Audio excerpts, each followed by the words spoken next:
Day one teardown complete as best I can get it. I started with the front end.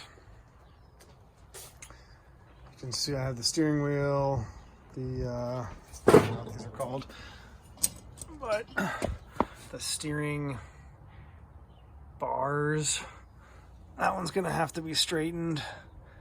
And then the arms and everything that came off.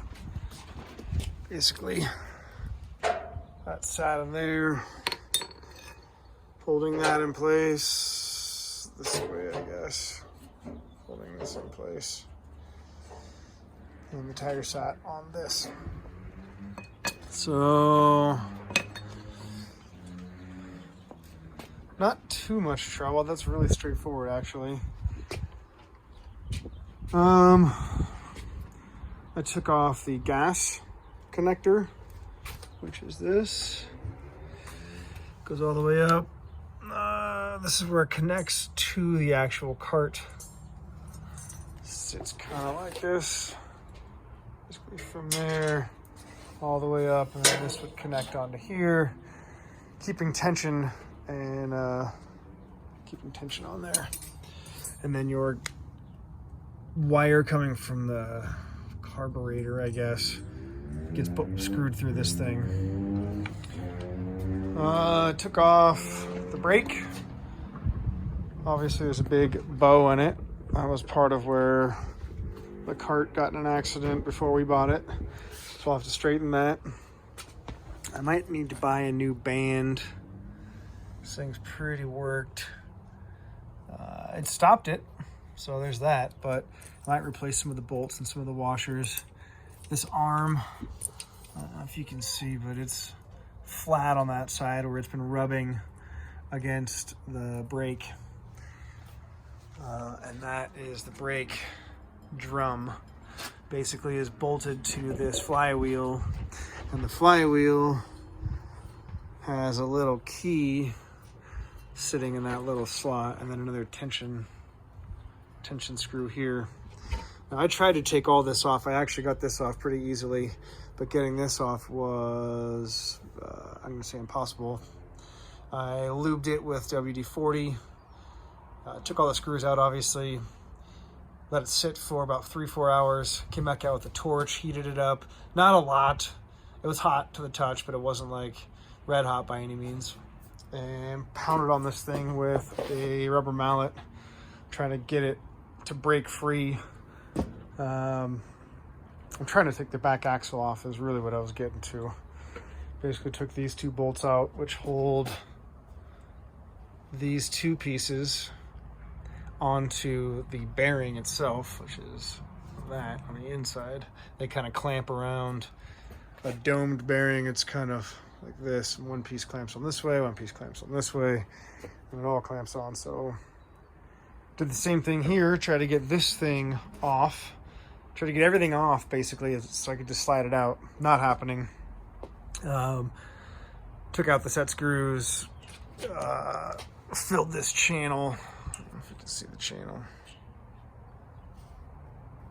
This channel right there, another little channel. Filled that with WD-40, let it sit for, again, 3-4 hours. Did not heat this side up. Kind of got to the point where I was beating on that. It wasn't moving.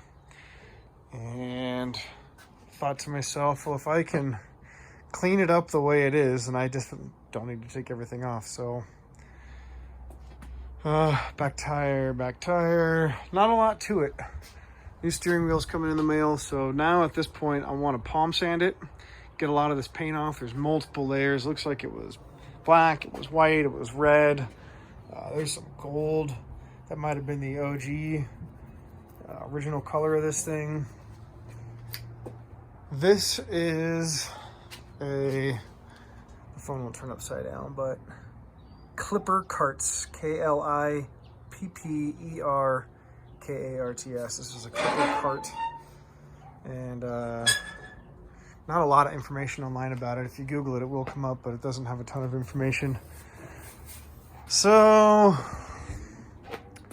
yeah, it's disassembled.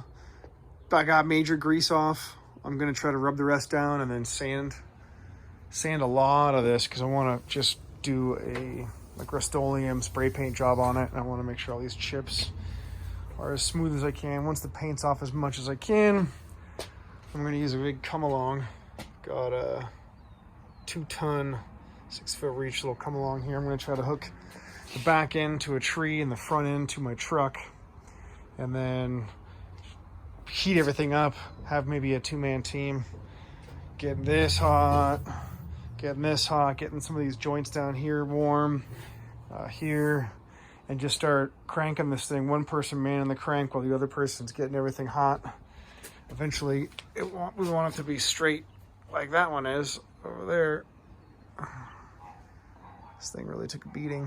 You can see where the tire is rubbing on the metal over here. So once the frame's straight, I don't want to spend as much time as I have on some other projects on this. Once the frame's straight, I'll clean it up.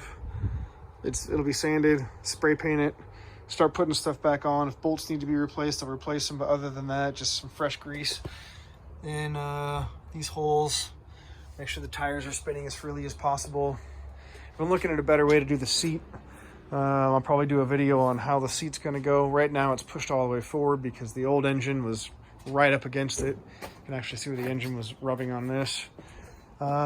Great for my 8-year-old, but my knees stick way out to the side. It's not uncomfortable, but it would be nice to have maybe a cushiony seat. This has about, maybe it was 1 inch when it was made, now down to about 1/4 of an inch pad that's just kind of goes here. So maybe I'll get a better seat. I was actually looking at tractor seats to remove that and just put it like a tractor seat on there that would actually be really comfortable and cushiony. So seat will be a video, making sure the upsized motor is going to fit on that, and if I'm going to have to make another mounting plate that mounts to that, how it's all going to end up, not quite sure, so that'll be another video. But we're getting there. Really not a hard thing at all. A lot of just nuts and bolts. Got my socket set out, got some other tools, basic hammers, crescent wrenches. Really pretty easy so far, so thanks.